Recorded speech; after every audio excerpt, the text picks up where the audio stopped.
CBM and WCBM.com. 8:07, 7 minutes after the hour of 8 o'clock with Sean and Frank here on Talk Radio 680 WCBM, stimulating talk, breaking news. We are joined in studio this morning by two very special guests. One is the former governor of the state of Maryland, Marvin Mandel. The other, former Ambassador Ellen Sauerbrey, and you will remember a gubernatorial candidate herself way back when. So good to see you, Governor. Welcome to Sean and Frank. Pleasure to be here. And Ellen? Always good to see you. Yeah. So great to have you both in studio, and you both look great and nice and healthy, and let's keep it that way. And first and foremost, the special session gets underway today in Annapolis, and it's a 3 or 4 day event, we are told, and they're only going to focus on redistricting.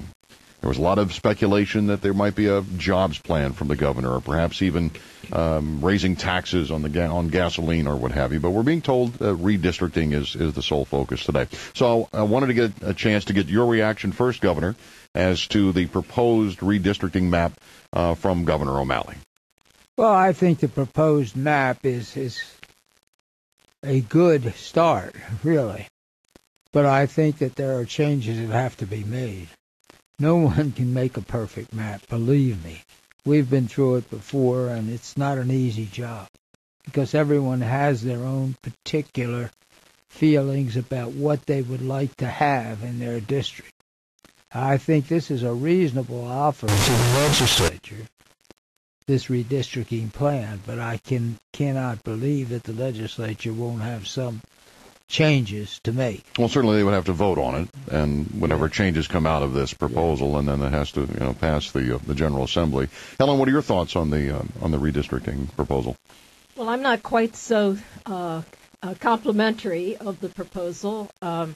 First of all, as you know, the federal Constitution does not require that districts be compact or coherent in any way, and I think this proposal is not compact or coherent. You've got a district that starts at Assateague Island and goes to Frederick border. You've got another district that starts in Gaithersburg and goes to Deep Creek Lake. And then you've got Baltimore districts that look like somebody threw paint on a wall, and wherever it's stuck, they tried to connect communities that have nothing in common.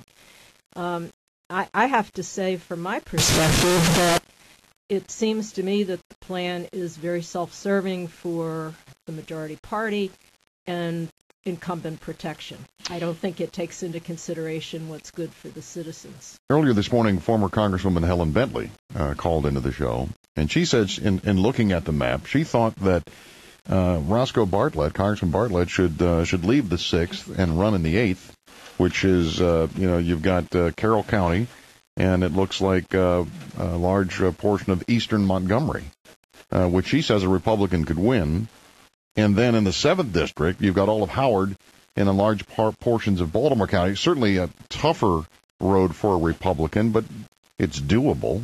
Do you agree or disagree with her her read on this? Well, in terms of the 7th district, I think we really have to see the numbers. It is a very strange district in that it encompasses a heavy population in the city and then the rural areas of Baltimore County and Howard County, which really have nothing in common with the urban heart. So I haven't been able to evaluate it because I don't know what the population density numbers look like where. As far as the way the 6th and the 8th have now divided Montgomery County and put it into pieces of western Maryland. Same thing. I mean, it would look like the heavy population density is Montgomery and that it would be very tough for a Republican, and I'm sure that's the intent of the way the lines were drawn. Ellen and Governor, this is Frank Luber. Elections have consequences, and we've been down this road before. It doesn't really matter who the governor is. I mean, let's face it, if it's a Republican governor, few and far between, obviously the standing majority is probably going to rule at that time. And in this particular case, we had an election a couple of years ago, and people had an opportunity then to realize what was at stake. And so here we are. Obviously, the Democrats are in control, and they're going to favor a map that favors them. Well, obviously that's true. But let's look at what redistricting should be about, and that is certainly the best interests of the citizens of Maryland. And when you consider that Maryland, in statewide elections, votes almost 50-50, and if you go back to when Governor Mandel was governor or when Governor Schaefer was governor, the breakdown was almost 50-50 in the legislative delegation, in the congressional delegation. I mean, in the 80s, we had 4 Republicans and 4 Democrats, and they fairly represented the state. What we have now, to take the 2 Republican seats and do everything possible to eliminate one of them and cram Andy Harris's 1st congressional district, has become much more Republican now. But it's not something that I think is reasonable or fair in terms of the way communities are busted up. Anne Arundel County is now in 4 congressional districts. Baltimore County is in at least 4 congressional districts. Governor Mandel, your reaction to Congresswoman Edwards, who believes there should be a 3rd minority district created as a result of this proposed redistricting map. You've got Don Edwards, who's an African American, and Congressman Cummings, African American, and she believes what's happening in Prince George's County is injurious to minority representation. What are your thoughts on that? I think that if you have to look back when we did redistricting when I was in office, and it was very difficult to get the groups together, to have them work together. And I kept saying to them, we don't want the judges to have to do the redistricting. And I'm going to say the same thing right now. Unless you get together and do it within the system that you have now, then the judges are going to do it. And we don't know what we're going to get. So do you think there will be, Governor? Conscious about the fact that there is another source that can do the redistricting if the legislature fails to come up with a plan that's acceptable. Well, observing the map as you probably have already, do you see the likelihood of a challenge, a legal challenge, either as the result of the Roscoe Bartlett's district and Congressman Andy Harris's district, and now with this new, perhaps, effort of a 3rd minority district? Do you see a challenge in any of those areas? I see a challenge that could develop if the plan is not made more solid than it is right now. You've got little groups around the state that are attached to different areas, not for the purpose of making it better, but for political purposes. That's not the way redistricting should be done. It should be done for what's best for the state of Maryland. Right, for the people that need good representation, and not so much it's good politics, but bad policy, if you will. All right, more with former Governor Marvin Mandel and former Ambassador Ellen Sauerbrey in just a moment. We're going to get their thoughts on the proposed merger of Constellation and Exelon, as well as should there be a jobs plan coming out of this special session, and what's going to happen next in the General Assembly here in creating business in the state of Maryland. 8:16, traffic and weather first, and here's Chuck Whitaker with the update. Thank you, Sean. Brought to you as a service of HydroClean, the ramp from 95 now into 395 inbound to Camden Yards. We're getting a little bit slower there coming up towards the convention center. Really nothing out of the ordinary there. New wreck on the northeast side of the Beltway. It's reported on the inner loop ramp to go south onto I-95. That's at exit 33. So it looks like we will see some impact as you're coming over from Hartford Road and from Bel Air Road on the inner loop through there. Of course, the rest of the Beltway, all with the normal delays. JFX inbound is running heavy after Northern Parkway. Keep in mind some accident vehicles are on the shoulder. BW Parkway southbound right at the airport cutoff will feel that impact on the Parkway coming off the ramps from 695. Clean your carpets, drapes, and air ducts with professional care and handling. Choose HydroClean today for the no mess, no hassle clean. Call them on the carpet today and mention WCBM for your discount at 410-737-0088. I'm Chuck Whitaker with traffic and weather first on Talk Radio 680 WCBM. Your WCBM Weather Channel forecast, mostly sunny today with a high of 70 degrees. Tonight, partly cloudy and 52. The current temperatures, Doctor? We have 67 degrees right now downtown, 66 degrees in Annapolis, and coming up on the news at 8:30 with Brenda Carl, Obama calls on Congress to at least pass some pieces of his jobs bill. All right, we're with former Governor Marvin Mandel, former Ambassador Ellen Sauerbrey here, the co-chair of Maryland Business for Responsive Government, and there is a proposed merger, as we know, between Constellation Energy and the Chicago-based Exelon Corporation. It seems like there has been a lot written about this merger by one specific newspaper that seems to be totally opposed.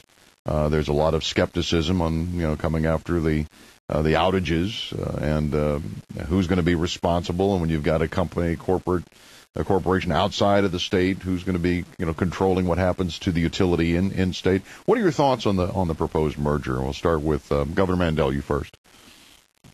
I'm not too sure that I favor the merger. I think it creates more problems than it resolves. And I just think that we have to start looking at the state as one unit and then divide it up for the districts without worrying about who's Democrat, who's Republican, and that sort of thing. That's what causes a problem. You try to play games with it. You can't play games with it. It's too serious a matter. Right. So anything specifically stand out in your mind that regarding the merger with Constellation and Exelon that scares you or gives you great concern? Well, I don't know enough about it to really comment along those lines. So I would not do it at this point. Governor, the state of Maryland apparently has a budget, I wouldn't call it a crisis necessarily, but a big budget problem right now.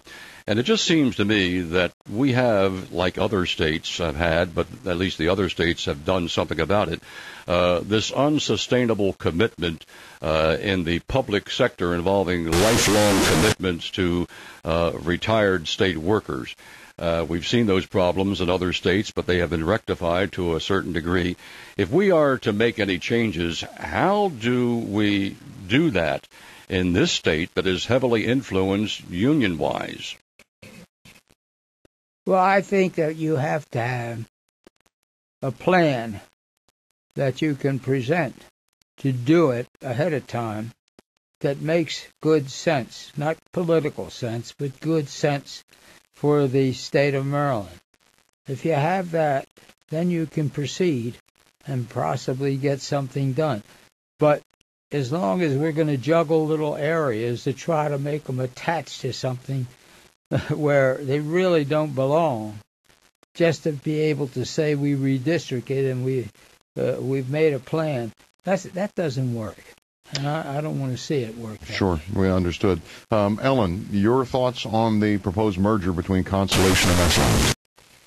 Well, Constellation is, I think, our last Fortune 500 company in Maryland, so it's tragic if we lose it. However, I think that when government gets involved, as it has in previous efforts on the part of Constellation to do things to be able to survive, basically by trying to shake down the company for more benefits, you're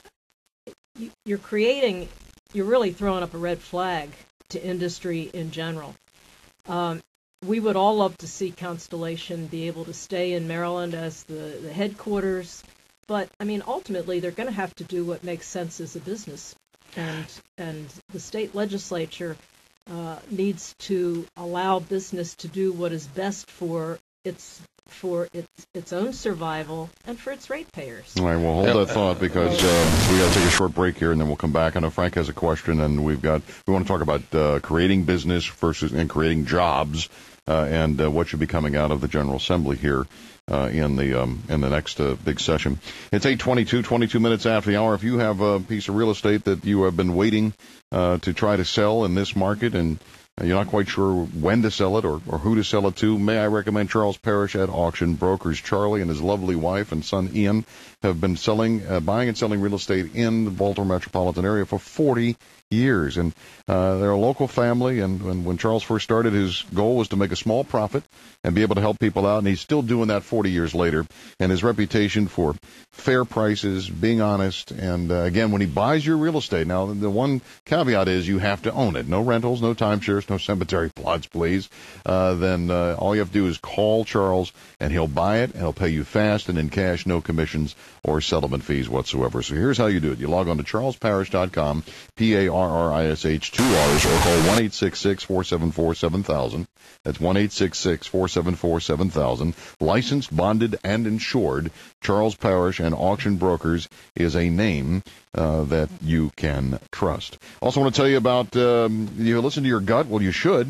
It can tell you a lot about your health. If you're battling digestive upset like heartburn, gas, bloating, or indigestion, it could be a sign that you're not properly breaking down your food. And Rescue All Essential Enzymes contains 9 different digestive enzymes to help you break down that protein, fats, and carbohydrates, and lead to overall better digestion. Now, enzymes are essential to good health. As we age, the amount of enzymes produced by the body decreases. So if you notice you no longer like to eat dinner after 7 p.m. or some of your one-time favorite foods, like onions for me, no longer agree with you, you need more enzymes to digest your food and avoid the aftermath of heartburn. So let Rescue All Essential Enzymes help you digest your next salad, steak, or pasta. Healthy digestion means you get more out of your food, more nutrients to fuel your health. And if you call today and mention my name, you get 60% off on all Rescue Essential Enzymes. That's a 60% savings when you call 1-800-26-ALIVE. That's 1-800-262-5483. The Montgomery Plaza Liquors Purple and Black Pro Football Report. Brought to you by Montgomery Plaza Liquors in Catonsville. Service plus selection plus price equals savings at Montgomery Plaza Liquors. All right, Purple and Black back on the attack. Yesterday was a tale of two halves. The Ravens lead 10-7 after a first sort of frustrating half of football, but then in a dominating final 20 minutes, they outscore the Texans 19-7 to take the game 29-14. They now go to 4-1 on the season, and again, good performance by Joe Flacco, 305 yards. It's not so much the yardage; it's the timing of the plays and how he was able to finesse those throws. I think that really showed growth as a quarterback for the young Ravens quarterback. Billy Cundiff had a team record with 5 field goals. Ray Rice continues to show he's one of the most valuable, if not the most valuable, Raven this year. 161 total yards. Wide receiver Anquan Bolden had 8 catches for 132. The Ravens outgained the Texans in the second half, 269 to 151. They dominated the time of possession. They scored on 4 of the 5 drives before they finally took a knee. Ricky Williams saw his first touchdown as a Raven. And specifically the Flacco completions to Torrey Smith, the 19-yarder in 3rd and 12, and the 51-yarder, set up Cundiff's 25-yard field goal. But the best throw of the day, in my humble opinion, was hitting Anquan Bolden across the field for 56 yards. That ball was put in there perfectly, and it shows you that Flacco has the nerves of steel and also the touch to go along with it. So the Steelers and Bengals both win in the division. The Browns lose yesterday, and now the Ravens head to Monday night against the 1-5 Jacksonville Jaguars. And that game is, again, nationally televised on Monday Night Football. And that's your Purple and Black Football Report. Fall weather means football. And right now you can score a touchdown with your visit to Montgomery Plaza Liquors. From their Tuesday wine special of 15% off all wines, not already on sale, to their everyday low prices on spirits, beer, and wine. Montgomery Plaza Liquors has a consumer-winning environment. If you go to WCBM.com, you can get a 25% off coupon on all wine. Montgomery Plaza Liquors has a large, ever-changing selection of seasonal beer, along with many new items to choose from week after week. From beer to wine to whiskey, Montgomery Plaza Liquors is sure to have something on tap for you to choose from. Montgomery Plaza Liquors, conveniently located at the corner of Rolling Road and Route 40 West, next to the Giant in Catonsville. Don't forget to see all their specials and tasting schedule at mpliquors.com. mpliquors.com. Service plus selection plus price equals savings at Montgomery Plaza Liquors. Play where the fun shines at the casino at Ocean Downs. Open daily just minutes from Ocean City in Berlin, Maryland. Please gamble responsibly. Call 1-800-522-4700 for help. Staples. That was easy. Sean and Frank in the morning. Hi, we're visiting in studio former Governor Marvin Mandel, former Ambassador Ellen Sauerbrey. We're just talking in the break here about jobs. And I had mentioned that, can you imagine how bad unemployment would be in Maryland if it weren't for the federal government jobs here? And Governor Mandel, you had a point you wanted to make. Well, our proximity to Washington. We have a problem because of that proximity. We have federal jobs. People get federal jobs. They move into our state. They come in here. We have businesses that have to compete with federal government for employees. And that is real competition. It's not easy for private business. And those people are wise enough to understand that if they're going to open a business here, they have to take that as a factor. And it is a factor. Governor, and with that, Maryland, I understand, ranks like 21st as far as private sector new job growth is concerned, whereas Virginia ranks 3rd. And we've seen in recent years, as Maryland has lost out to Virginia in corporate relocations, including the Hilton Hotels, Northrop Grumman, Volkswagen North America, just to mention a few. How can we turn that around and make a better business climate for the private sector? Frank, you're really optimistic because from April of last year to April of this year, Maryland ranked not whatever you just said, but 50th. Oh, my goodness. Oh, that's right. We've gone for absolute bottom of the barrel. And in August of this year, in August, we just lost another 2,500 jobs. We are not competitive with Virginia. Our taxes, every tax, sales tax, corporate tax, income taxes, are all higher than Virginia. And while we are the mother lode of job creation in Washington, D.C. as far as federal employment, the federal government is going to be forced to make significant cuts. And they're talking about something like 150,000 Maryland jobs that may be lost because of the direction that the super committee has to take. So if we don't get our act in order, and to me that means what Governor Mandel and I hear constantly from the members of our organization is that they are regulated to death and they are taxed to death. And the legislature is coming up and talking about increasing taxes again on services and on the gas tax. Not good. Yeah, when we come back, maybe some specific ideas or proposals that should come out of the next General Assembly to create more businesses in the state of Maryland with Governor Mandel and former Ambassador Ellen Sauerbrey. It's 8:30 traffic weather first. Here's Chuck Whitaker with an update on traffic. Hey, thank you, Sean. Brought to you as a service of D&L Window Tinting. We're still okay at both the harbor tunnels as you're coming south through that area. No problems at all. Traffic into downtown still busy on 395 northbound. Coming off the 95 ramps, a little active there, right into inbound towards Camden Yards and the Convention Center. We have a new accident from Baltimore County, Owings Mills Boulevard at Dolefield, and there's going to be a rescue underway there. So a lot of flashing lights arriving. It looks like we may have cleared the wreck from the Interloop ramp to go south on the 95, but traffic on the Interloop from Harford Road over to 95 on the ramp to exit 33 south. Keep an eye out for that. It has caused a pretty good backup right now on the Interloop. A couple of accident vehicles earlier on the shoulder southbound BW Parkway at I-195. The Beltway outer loop still slows over to 83. Interloop slowing at Green Spring. The west side outer loop is at 795. And 95 just can't loosen up. Still there. White Marsh Boulevard down through the city-county line. D&L says, why squint when you can tint in 1 hour or less? No appointment is necessary. They're open 6 days a week at 410-335-1025. I'm Chuck Whitaker with traffic and weather first on Talk Radio 680 WCBM. Thanks to high pressure building in, quiet conditions are on the way to start the work week. We'll see partly cloudy skies this afternoon and comfortable temperatures. We're going to climb into the low 70s with the overnight low in the low 50s, with a mix of sun and clouds in the forecast tomorrow with highs in the upper 60s. I'm Tony Jackson from the Weather Channel for Talk Radio 680. WCBM. Now, breaking news on Talk Radio 680 WCBM and WCBM.com. Good morning. 64 degrees right now in Baltimore. I'm Brenda Carl with the latest from the 680 WCBM Maryland News Center. President Obama heads off today on a 3-day bus tour through North Carolina and Virginia. One thing he's going to do is to urge Congress to get to work this week on passing individual parts of his larger but now defunct jobs bill on Capitol Hill. All the nation's largest retailers bringing back a payment plan from the olden days. More on that story now from Fox News Radio. It's not a new idea. I wish you guys had layaway. Well, because, I could pay a little at a time. But actually, my kids would be like, layaway payment plans are coming back for the holidays, and experts say it's a sign of the times. Walmart introduces its plan this month. Other retailers like Kmart and Sears have had theirs for the past couple years. Layaway allows folks to buy things without paying for the whole thing right away.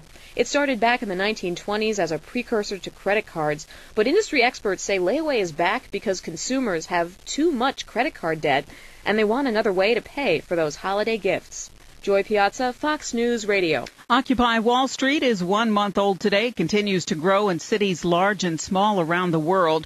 The group concluded a weekend of rallies and arrests protesting corporate greed. Many of the largest weekend's protests were actually in Europe.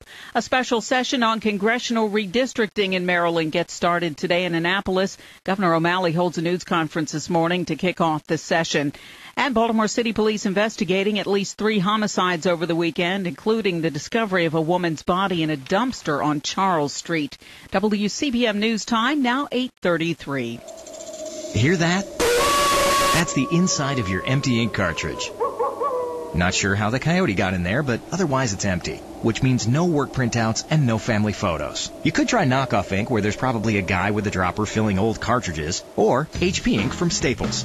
HP has actual scientists striving to create the perfect cartridges, and with HP XL or multi-packs from Staples, you'll save up to 40% over standard cartridges. HP, the #1 brand in printing, is the #1 value. Staples. That was easy. Well, a stone came up and hit your windshield. It came right out of left field. Don't fret. Call 855 Royal Glass. Our technicians will come to your home or office to repair your cracked windshield. If it can't be repaired, they can replace it. Many insurance companies will pay for repairs, and we will file the claim for you. Call now. Call 855 Royal Glass. The Royal treatment's really fast. 855 Royal Glass. Your broken glass, we'll fix it fast. In sports, Ravens beat the Houston Texans yesterday, 29-14. And IndyCar driver Dan Weldon was killed yesterday in a massive fiery wreck at the Las Vegas Indy 300. Back with your winning Maryland lottery numbers next. Do you ever feel a little insecure? You are listening to the Drive Time Devotion, the radio ministry of Granite Baptist Church and Pastor Curtis King. 60 seconds every morning to get your day started off right. Well, let me answer that question for you. The answer is yes. Everybody feels a little insecure about something somewhere in their life. You know, when I was growing up, I felt a little insecure because I am just ridiculously average. I was average in sports. I was average in school. If you look at me, I just look like an average person. I'm not incredibly ugly. I'm not incredibly handsome. I'm just somewhere in the middle. Well, you know, I found a verse in the Bible that talks about a person's insecurity. Here's what it says. Proverbs chapter 3. And verse number 26, for the Lord shall be thy confidence. Listen, don't be so much confident in your abilities at work or your looks or whatever. Be confident in the Lord. Thank you, Pastor King. And remember to check out our website at granitebaptist.org. That's granitebaptist.org. Today's news brought to you by Staples. Your winning Maryland lottery numbers drawn last night. The pick 3 winner, 242. Your pick 4 winner, 4071. 64 degrees right now in Baltimore. I'm Brenda Carl, 680 WCBM News. This Wall Street Journal report is brought to you by Bill Cooper and the Generation Investment Group, keeping their clients and you up to date. 410-828-5252. This is the Wall Street Journal report. I'm Jennifer Kashinka. Pipeline company Kinder Morgan has agreed to buy El Paso in a $21 billion deal. that will create North America's largest natural gas pipeline operator. The agreement comes as pipeline companies try to redesign their routes to connect fast-growing markets in the South with emerging energy production regions across North America, both companies based in Houston. Unable to sell their home, more people are choosing to renovate. The Journal's Rachel Ensign says the key to saving money is doing as much as you can yourself. There are certain things that you wouldn't think you'd be able to do yourself, but someone who isn't even particularly handy can do them. And one example is, changing sinks and faucets. That's pretty simple. And painting and installing insulation. Ensign says you can get a lot of guidance from home improvement websites and books. On Wall Street, futures a bit lower this morning. Last week, the Dow Industrials jumped 5%.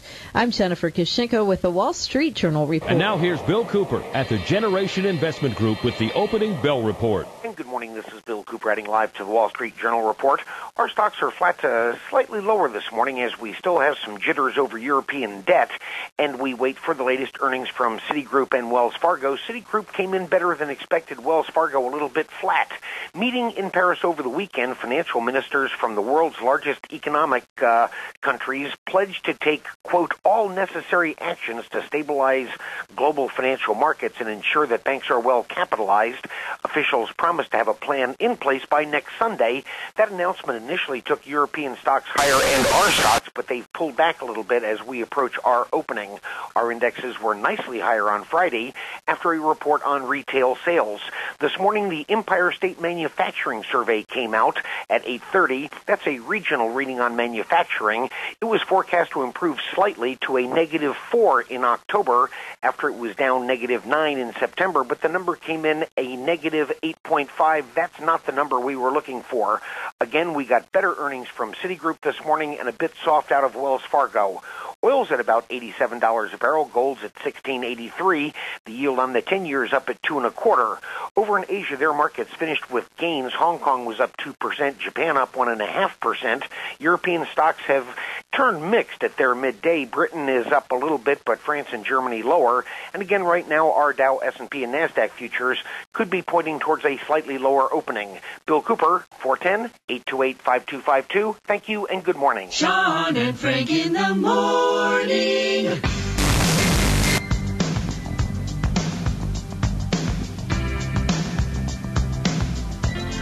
It's 8:39, 21 minutes now before the hour of 9 o'clock. We are visiting with former Governor Marvin Mandel and former Ambassador Ellen Sauerbrey.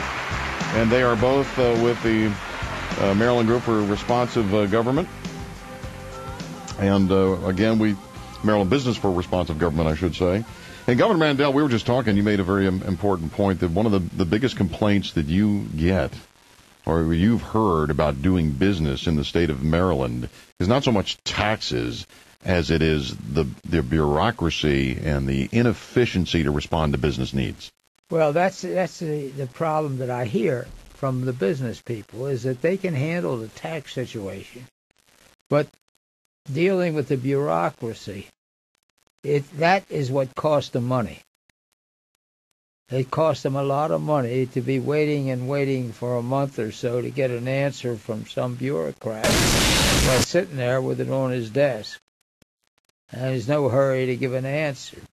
And I think that's where our weakness lies, not in the fact of creating jobs, of taking care of what we have. But you also made a point when we were talking that we talk about creating jobs. We've heard that at the federal level. We hear it at the state level. But I thought you made a very interesting point in that you said that the role, what the state should do is to help create business. That creates jobs. Right. That's the way I feel about it. We should be appealing to business. They create the jobs. They hire the people. They pay the people. So we should be working with them. Instead, I get complaints, and I mean this all the time, about the bureaucracy holding up answers or not replying or not answering letters. It's constantly. And there's nothing more frustrating. Well, the regulatory policies we're talking about, Governor, basically are under the direct control of governors and legislators. So why are we not hearing Governor O'Malley and the current legislature talking about making it easier for private sector employers to be able to hire people by getting rid of some of these regulatory policies? Well, I think that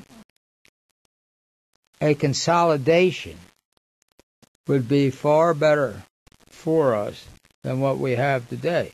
I think that we have innumerable departments. You know, when I became governor, when I was first elected by the legislature, which was unusual in itself, the state had 260-some agencies reporting to the governor. I don't care. No governor can handle 267 agencies. It's impossible. I don't care how smart he is, how bright he is. You just can't do it. Well, we went and we rehabilitated the whole state government. We ended up with 13 departments instead of 267. And then we put the agencies under the 13. And I would meet with the 13, and then we would discuss the problems, and that was the way we worked. But you can't work with 260. Are you saying it's gotten out of control again? Is it back to the 267? Do you know? No. Or more? Okay. No, not anymore. All right. So that was done during your administration. We changed the whole form of government. Ellen, we talk about creating business, as the governor just mentioned. How do you create business in an environment that has pretty high taxes and very excessive regulations? I mean, what should these legislators and the governor, go forward doing in the next General Assembly session to create more businesses for the state? Well, the governor is absolutely right when he says the biggest complaint from businesses, even though they complain about taxes, the biggest complaint is actually regulations. The governor I think it was back in March or so, made some kind of had a press conference, and he talked about how they were going to do something looking at regulations, but there's no indication that anything is really happening. And the number one thing that I think needs to be done is a wholesale review and bring businesses in. Have businesses.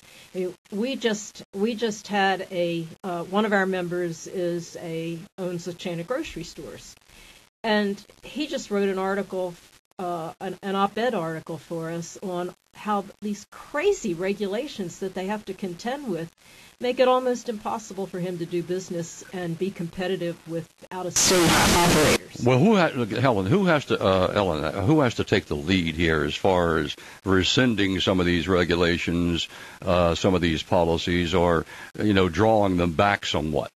Well, this is an executive function.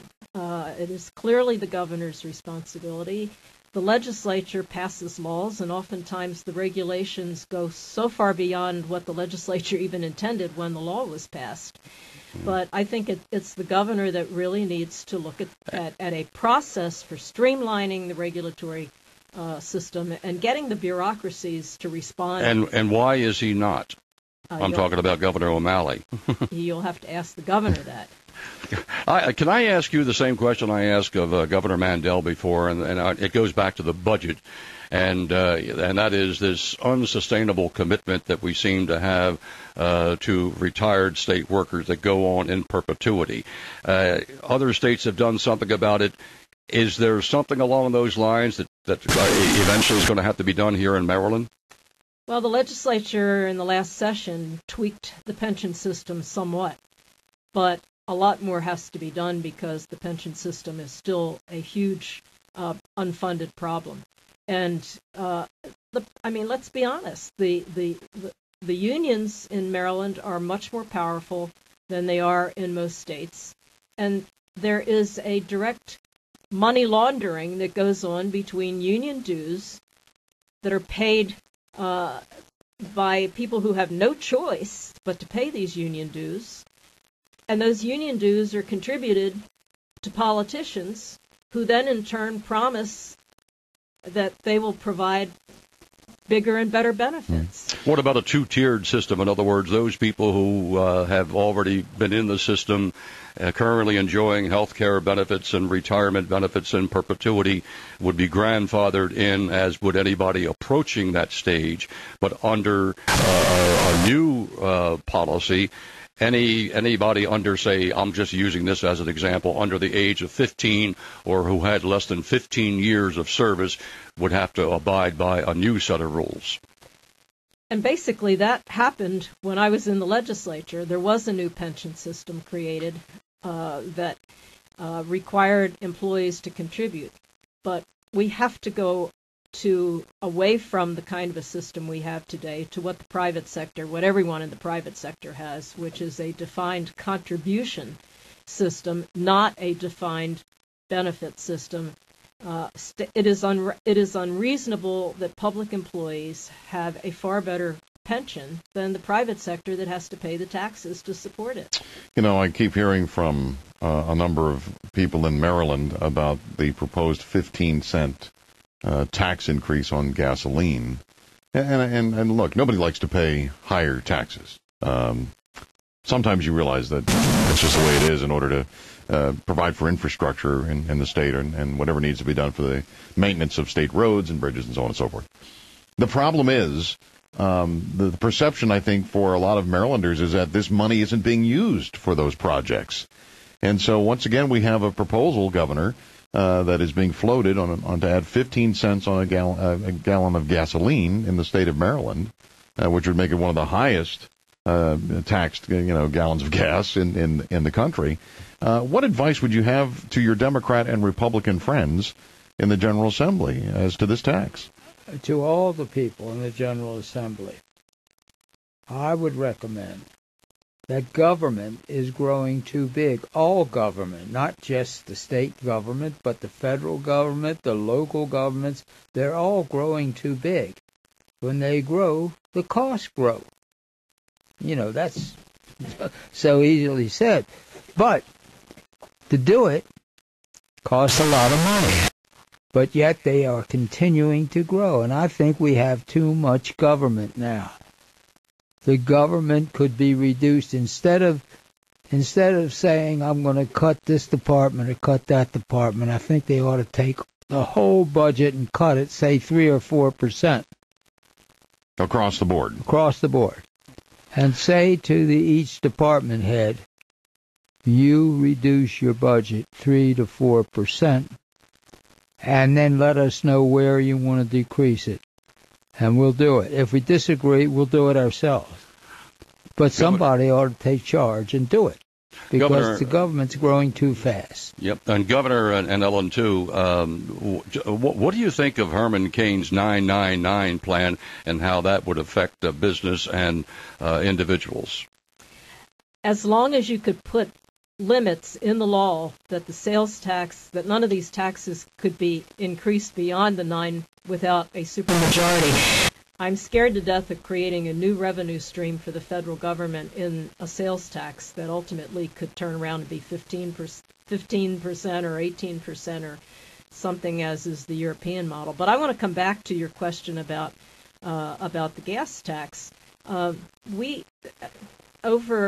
think it was from 2003 to today, $1.3 billion has been stolen, if you want to say that, from the Transportation Trust Fund. I think appropriated is the word they use today.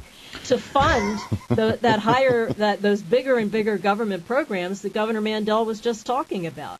So now we come back to what is the most popular way to raise revenue, because everybody wants their roads and their bridges to be safe and expanded.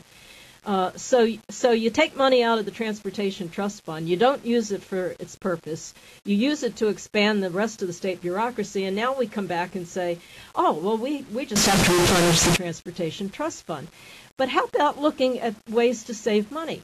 Every year, as long as I was in the legislature, and I think every year since, the prevailing wage law has been challenged. The prevailing wage law, which means that the state has to pay a union wage, not a competitive wage, for every project over a very low threshold. drives up the cost of everything that the state builds by somewhere between 5 and 15%. Now, why don't we look at saving money in the process rather than always looking at finding new money to take out of the taxpayer's pocket? That's a fair point. I'd even read where Prince George's County was recently considering the prevailing wage on all county projects, all county land and county buildings. That's why I think a different approach to the budget would be helpful, and that is cut the whole budget. Don't cut agency and position, and this guy's going to be laid off for a week, this guy's going to be laid off for 2 weeks. That's not a way to run government. Well, it's a good point. Now, if a Democrat and a Republican can come together as you two have and agree on many of these issues and solutions, why can't we do it in the General Assembly? Well, I think they do to a certain extent. I really do. I think it's gotten much better over the years. But there'll always be differences in philosophy. Sure. You've got people of different philosophy, and they will think a little differently. But the end result is always, I think, effort to do what's best for the state. I'll tell you what I think one of the biggest problems that we have is, particularly from the business perspective, the legislature used to be made up of farmers and businesses, small business people, people that went home, ran their own businesses. Today, the legislature is made up increasingly of people who have come from either public service, worked in other government bureaucracies. You have very little people elected anymore that have a clue what it takes to run a business. Unfortunately, we're out of time, and an hour flies by so fast. But I want to thank you, Governor, for coming in, and it's our pleasure. Ambassador Sauerbrey, and again, maybe we'll do it in the near future as we get closer to the General Assembly. Great. All right, love to have you back.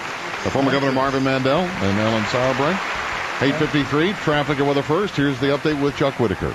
Thank you, Sean. Morning, everybody. Brought to you as a service in Lutherville. We start with all right, we'll hopefully get that in just a second. Mostly sunny today, high of 70 degrees tonight. Partly cloudy and 52.